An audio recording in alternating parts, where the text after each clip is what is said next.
Ya, pemirsa Barreskrim Polri telah memeriksa sebanyak 23 orang saksi atas kasus hilangnya uang nasabah Maybank hingga puluhan miliar rupiah. Selain itu, penyidik Barreskrim Polri juga akan memanggil sejumlah ahli perbankan hingga PPATK untuk menelusuri aliran dana milik nasabah Maybank. Kasus hilangnya uang nasabah Maybank hingga puluhan miliar rupiah tersebut terus bergulir. Sejauh ini, penyidik Barreskrim Mabes Polri sudah memeriksa 23 orang saksi, diantaranya 10 orang dari internal Maybank dan 13 lainnya dari pihak luar. Karopenmas Mabes Polri Brigjen Awistiono menyebutkan, saat ini penyidik terus berupaya dalam mengungkap keterkaitan dan keterlibatan kasus saripnya uang nasabah sebesar 22,9 miliar rupiah tersebut. Selain itu, penyidik Barreskrim Polri akan memanggil sejumlah ahli perbankan, diantaranya ahli perbankan dari Universitas Trisakti, ahli perbankan dari Otoritas Jasa Keuangan, dan ahli tindak pidana pencucian uang atau TPPU dari PPATK. Perkembangan yang terakhir memang saat ini penyidik sudah dalam proses pemanggilan terkait dengan pemanggilan ahli perbankan. Kebetulan kemarin penyidik sudah sampaikan rencananya akan menggunakan ahli perbankan Universitas Trisakti.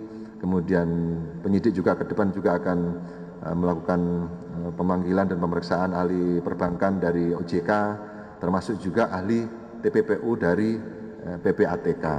Karena memang tadi akan ditelusuri terkait dengan aliran dana, kemudian asetnya. Kan kemarin sudah saya sampaikan, penyidik sedang melaksanakan tracing asetnya.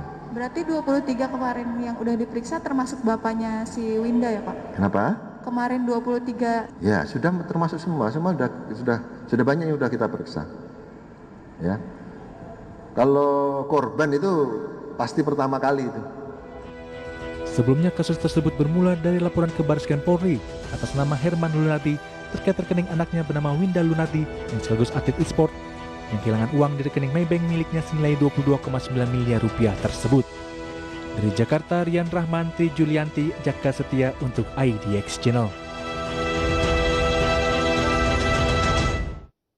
Ya, pemirsa, untuk membahas tema kita hari ini sudah terhubung melalui aplikasi Zoom Bapak Hermanto Siregar, Rektor Perbanas Institut dan juga mantan Komisaris Independen di Bank BUMN, Bank Buku 4, kemudian juga mantan Komisaris Utama atau Independen Bank Syariah atau anak BUMN.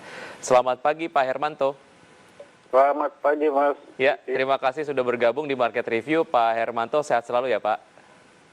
Baik, Alhamdulillah. Baik, ya Pak Hermanto, jika kita lihat kasus pembobolan dana nasabah yang baru saja terjadi dan seperti beberapa kasus sebelumnya, kasus Maybank kali ini juga melibatkan oknum dari internal bank sendiri. Sebetulnya seberapa rentankah perbankan kita akan kasus-kasus seperti ini Pak Hermanto? Sebenarnya kalau dibandingkan dengan jumlah bank serta jumlah operasional daripada perbankannya ya relatif kecil ya, tetapi tetap saja hal seperti ini ada terjadi. Oleh karena itu memang kedepannya itu harus semakin ditingkatkan lagi internal pengawasan daripada bank itu sendiri. Itu yang nomor satu paling penting dilakukan. Baik. Artinya tapi ini juga adalah menjadi satu hal yang cukup mengkhawatirkan ya Pak ya. Banyak kemudian akhirnya nasabah ataupun masyarakat yang mulai concern ataupun mulai sedikit khawatir akan hal serupa mungkin terjadi kepada mereka suatu hari nanti.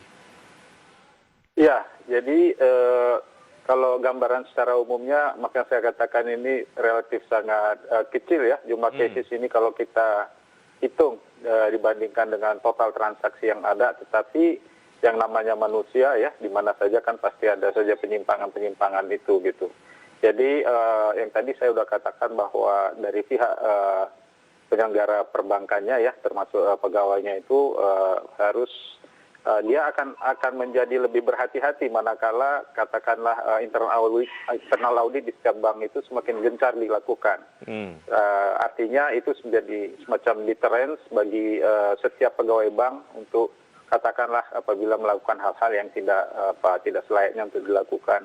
Nah, bagi kita sendiri sebagai konsumen atau nasabah ya, kadangkala mungkin karena memang tidak terlalu sering memeriksa rekeningnya atau barangkali dia punya beberapa rekening ya, ini menjadi sesuatu yang yang juga dilihat juga oleh katakanlah yang mengelola bank itu, ini kalau nggak pernah dia papakan atau dilakukan sesuatu dia juga nggak akan tahu gitu ya. Oleh karena itu juga kita secara berkala harus periksa ya rekening-rekening yang kita miliki itu. Dengan cara demikian saya kira kita masih bisa relatif aman lah ya terhadap pelayanan perbankan. Baik, mengenai keterlibatan dari oknum internal perbankannya sendiri, Pak Hermanto, sejauh mana sebetulnya pengawasan secara internal harusnya kemudian dilakukan secara intens oleh pihak bank sendiri? Tadi Anda mengatakan ada audit internal lah yang bisa dilakukan.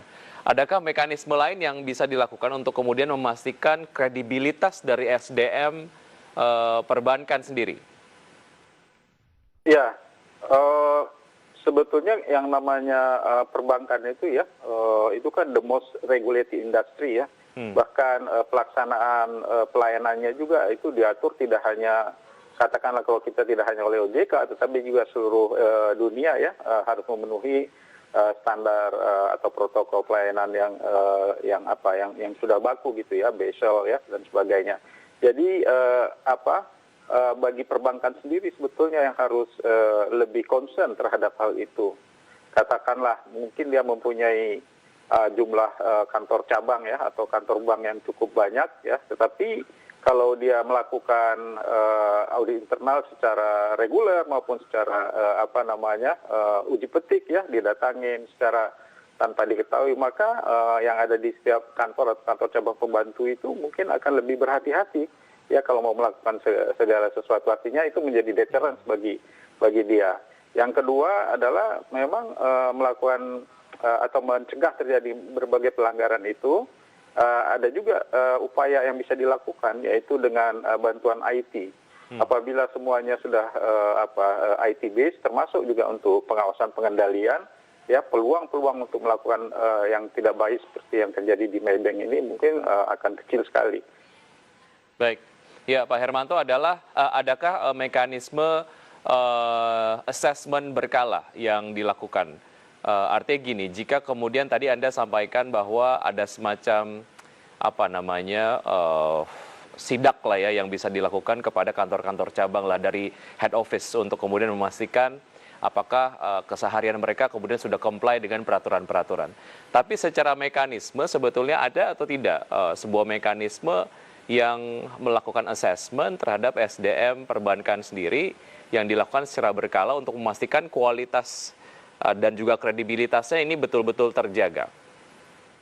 Ada sebetulnya, Mas. Jadi baik terhadap SDM-nya sejak awal ya, apalagi kalau dia sudah menjadi pegawai organik ya, tentu saja dia wajib sudah mengikuti ODP sebelumnya ya. Jadi di dalam ODP itu baik hal-hal teknis maupun non teknis ya terkait dengan integritas yang diperlukan dan sebagainya ya, bagaimana kita melindungi konsumen kita, ya melayani konsumen kita, itu semua sudah disampaikan itu.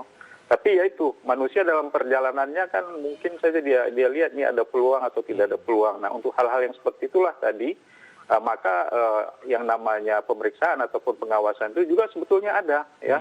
Ada, itu menjadi suatu standar yang wajib dilakukan ya. Ada yang namanya audit internal itu.